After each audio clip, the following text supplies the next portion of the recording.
আসসালামু আলাইকুম সুপ্রিয় শিক্ষার্থী, তোমাদের কি অবস্থা? আমরা তোমাদের সামনে আজকে একবার হাজির হয়েছি সরলরেখা ক্লাস নাম্বার 7। আচ্ছা, এই সরলরেখা ক্লাস নাম্বার 7 আমরা কি কি শিখবো? সেই আগের মতোই আমরা আগে বেসিক শিখবো, তারপরে হচ্ছে কি করব, ম্যাথ সলভ করব। আচ্ছা দেখো, আজকে যেটা শিখবো সঞ্চার পথের সমীকরণ নির্ণয়। আচ্ছা, সঞ্চার পথের সমীকরণ নির্ণয় আমরা কোথায় কোথায় পাবো? এটা সরলরেখাতে পাচ্ছি, বৃত্ততে পাবো, আবার কোথায় পাবো? কনিক্সে পাবো। ঠিক আছে, সঞ্চার পথের সমীকরণ নির্ণয়। আচ্ছা, আবার হচ্ছে যে আমরা কি ডিফারেন্সিয়েশনও লাস্টের দিকে পাবো। এখন এই সঞ্চার পথের সমীকরণ ভাই আমরা কিভাবে নির্ণয় করব তা নিয়ে একটু আলোচনা করব। আর তোমরা আগের ভিডিওগুলো প্রত্যেকটা টপিক ওয়াইজ দেখবা, এবং কি বলেছি যে এই দেখলেই হবে না, কি করতে হবে, নিজে বেশি বেশি প্র্যাকটিস করতে হবে। তার জন্য কি করতে হবে ভাই, সহায়ক বই প্রয়োজন। তুমি সেই বইটা নাও, নিয়ে প্র্যাকটিস করো, সমস্যা হলে কমেন্ট করো। আর অবশ্যই এখন থেকে ভিডিওর নিচে আমাদের টেলিগ্রাম গ্রুপ যুক্ত করে দেবো, তুমি আমাদের টেলিগ্রাম গ্রুপে যুক্ত হয়ে যাবা। সমস্যা হইলে পার্সোনালি হোয়াটসঅ্যাপেও দিতে পারবা এবং কমেন্টও দিতে পারবা। তো চলো দেখি আমরা আজকের ক্লাসটা শুরু করি। দেখো, আজকে কি আছে? সঞ্চার পথের সমীকরণ নির্ণয়। আচ্ছা, সঞ্চার পথের সমীকরণ আমরা কিভাবে নির্ণয় করবো? সঞ্চার পথের সমীকরণ নির্ণয় করার জন্য আমরা দুইটা স্টেপ মনে রাখবো। ঠিক আছে, সঞ্চার পথের সমীকরণের জন্য আমরা কয়টা স্টেপ মনে রাখবো? হ্যাঁ, দুইটা স্টেপ। এই দুইটা স্টেপের মধ্যে কি কি সেটা দেখো। প্রথমে প্রশ্নে যদি আমার একটা বিন্দু, ধরো আমি সঞ্চার পথের সমীকরণ নির্ণয় করবো, সমীকরণটা কি হবে? সরলরেখা হবে, তাই না? এখন ধরো তোমার প্রশ্নে যদি কোনো বিন্দুর কথা বলা না থাকে, ঠিক আছে, কোনো বিন্দুর কথা যদি তোমার বলা না থাকে, তাহলে কি করব আমরা? ওই সরলরেখার উপরে একটা বিন্দু ধরে নেবো পি। ঠিক আছে, এক্স কমা ওয়াই। ধরো স্টেপ একে আমি কি বললাম, যে একটা বিন্দু ধরে নিতে হবে। সেটা কি? পি। পি একটা বিন্দু, সেটা হচ্ছে কি এক্স কমা ওয়াই। কোথায়? ওই যে সরলরেখা তোমার বলবো, ওই সরলরেখার উপরে তুমি বিন্দুটা ধরে নিবা। এখন ধরে নেওয়ার পরে কি করবা তুমি? ধরে নেওয়ার পরে প্রশ্নে যে কন্ডিশন বলা থাকবে, স্টেপ 2 তে প্রশ্নে যে কন্ডিশন বলা থাকবে, ঠিক আছে, প্রশ্নের কন্ডিশন ফলো করতে হবে। প্রশ্নের সকল শর্ত অনুসরণ করে অ্যাপ্লাই করতে হবে। দেখো, প্রশ্নের সকল তথ্য অনুসরণ করে অ্যাপ্লাই করতে হবে। তাহলে কি হবে? তুমি তোমার যে মেইন টার্গেটটা, সেটা তুমি কি করতে পারবা? ফ্লাপ করতে পারবা। দেখো, তাহলে আমাদের এই দুইটা স্টেপে আমরা কাজ করব। ঠিক আছে, সঞ্চার পথের সমীকরণ খুবই ইজি, এবং মাঝে মাঝে দেখা যাচ্ছে যে কোনো জায়গা থেকে দিয়ে দেয়, হয় ওই কণিক থেকে দেয়, না হলে সরলরেখা দেয়, না হলে বৃত্ত থেকে দেয়, যে কোনো একটা থেকে দিয়ে দেয়। তো এখানে আমার প্রথম কোশ্চেনটা কি আছে? আমরা একবারে কোশ্চেন প্র্যাকটিস করব, যার কারণে এখানে কনসেপ্ট এমন কিছুই না, জাস্ট দুইটা কথা বলার ছিল, বলে দিলাম। এখন আমরা কোশ্চেন প্র্যাকটিস করব। কোশ্চেন প্র্যাকটিস করলে তোমার বিষয়গুলো আরো ক্লিয়ার হবে। দেখো ভাইয়া, প্রথমে কি আছে? একটি চলমান কণার ভুজ ও কোটি সমান। দেখো, একটা চলমান কণার কি বলা হয়েছে? ভুজ ও কোটি সমান। ঠিক আছে, সমান হলে সঞ্চার পথের সমীকরণটা নির্ণয় করো।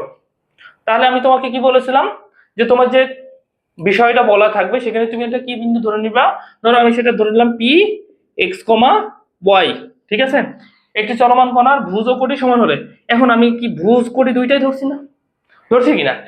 এখন আমি প্রথমে বলছিলাম স্টেপে কি করতে হবে, একটা বিন্দু ধরে নিতে হবে, নিয়ে কন্ডিশন অ্যাপ্লাই করতে হবে। তাহলে আমি সেই বিন্দুটা ধরে নিলাম পি এক্স কমা ওয়াই, বিন্দুটা ধরে নিলাম।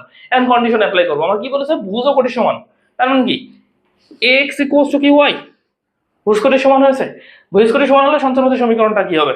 তাহলে সঞ্চার পথের সমীকরণটা কি হবে? বা x minus y equal to কি? 0।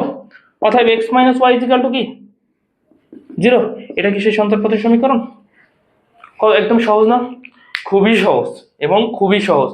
তাহলে কি এটা কি আমাদের একটা সরলরেখার সমীকরণ না? অবশ্যই সরলরেখার সমীকরণ। এখন দেখো, এটা আমাদের গেল কি 1 নম্বরের অ্যান্সার। এখন দেখি 2 নম্বরে কি আছে। বলছে 1,0 বিন্দুটি। ঠিক আছে, এখন কিন্তু বিন্দু দেওয়া আছে, তাহলে বিন্দু ধরার কোনো প্রয়োজন নাই।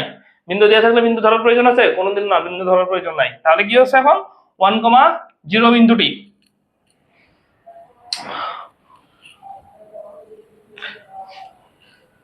দেখো দেখো ভাই, এবার আমাদের হচ্ছে যে 2 নম্বরটা কি আছে? 2 নম্বরটা কি আছে? 1,0 বিন্দুটি এবং x প্লাস 1 ইকুয়ালস টু 0 সরল রেখা থেকে কি হয়েছে? সমদূরবর্তী। ঠিক আছে, এই 1,0 বিন্দুটি এবং x প্লাস 1 ইকুয়ালস টু 0 সরল রেখা থেকে কি হয়েছে? সমদূরবর্তী। তাহলে সমদূরবর্তী বিন্দু সমূহের সেট যে সঞ্চার পথ গঠন করে তার সমীকরণ নির্ণয় করো। তাহলে আমাদের প্রথম কাজ কি, ধরি পি একটা বিন্দু এক্স কমা ওয়াই, কোন বিন্দু হতে সমদূরবর্তী, 1,0 বিন্দু হতে, 1,0 বিন্দু হতে সমদূরবর্তী এবং কোন সরলরেখার উপর অবস্থিত, x + 1 = 0 সরলরেখার উপর, সরলরেখা থেকে সমদূরবর্তী। তাহলে সমদূরবর্তী হওয়ার শর্তটা কি, এই পাশের দূরত্ব ওই পাশের দূরত্ব সমান হতে হবে, তাই কি না? এই পাশের দূরত্ব যা হবে = ওই পাশের দূরত্ব, মডুলাস অফ, তাই না? তাহলে এই পাশে আমি এই দুইটা বিন্দুর দূরত্ব নির্ণয় সূত্র কি, √of কি y2 মাইনাস বা x2 মাইনাস, যেটা দিতে পারো x2 মাইনাস x1 বা x1 মাইনাস x, তুমি যে কোনোটা দিতে পারো, x1 মাইনাস x2 তার whole square plus y1 minus y2 তার হোল স্কয়ার ইকুয়ালস টু, আমি কি বললাম, এখন এই সরলরেখার দূরত্ব নির্ণয়ের সিস্টেম কি, সরলরেখার ক্ষেত্রে দূরত্ব নির্ণয়ের সিস্টেম কি, উপরে যে সমীকরণটা আছে সমীকরণটা বসে যাবে x + 1 বাই √of কি a² + b², তার মানে a স্কয়ারের মান কত, এখানে কিছু নেই, মানে কি 1, b কি y সম্বলিত পদ আছে নাই, তাহলে কি b শূন্য, তাহলে আমার a² + b² তার মানে হচ্ছে যে 1² + 0 কি হবে, মোড হবে কেন, কারণ দূরত্ব কি কখনো মাইনাস হইতে পারে, পারে না কিন্তু, হ্যাঁ। তাহলে দেখো এখানে কি হবে, আমরা প্রথমে কি করতে পারি, আমরা এটা এইভাবে রেখে দিলাম x - 1 তার হোল স্কয়ার প্লাস y², ঠিক আছে। এখানে আমার কি থাকে দেখো, এখানে থাকে কি x + 1 বাই √of কি 1 না। এখন আমরা দুইটাকে কি বর্গ করে দিতে পারি, দেখো তো বর্গ করে দিতে পারি না সহজে, তো বর্গ করে দিলে আমার কি হয় দেখো, এখানে তো এমনি 1 হয়ে যায়, ঠিক আছে, ও আমি একবার বাদ দিয়ে দিলাম। তাহলে এখানে কি হয়, √² কেটে যায়, তাহলে x - 1 তার হোল স্কয়ার, সূত্র কি a² - b a - b তার হোল স্কয়ার সূত্র a² - 2x + 1 প্লাস y², ঠিক আছে। আর এটা কি x + 1 তার হোল স্কয়ারের সূত্র, তাহলে কি হবে a² + 2x + 1, ঠিক আছে। তাহলে আমরা কি করব, সবগুলো এই পাশে নিয়ে আসবো, x² - 2x + 1 plus y² minus x² - 2x minus 1 equal to কি 0। দেখো তো এই x² এই x² কাটে, তাহলে আমার এখানে আছে কি -2x, এখানে আছে কি, এখানে আছে কি -2x, তাহলে -2x যায়, তাহলে আমরা আগে y² রেখে দিলাম, -2x কি হতে হয় -4x, ঠিক আছে, +1 -1 কাটে, তাহলে আমার আলটিমেটলি এখানে কি দাঁড়ালো y² = কি 4x। তাহলে আমি কি লিখতে পারি, বা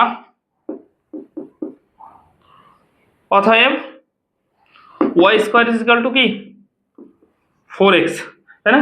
এই y² = 4x, এটা কিসের সমীকরণ বলতো, সরলরেখা, বৃত্ত, উপবৃত্ত, পরাবৃত্ত না অধিবৃত্ত, এটা কমেন্ট করবো তোমরা, ঠিক আছে।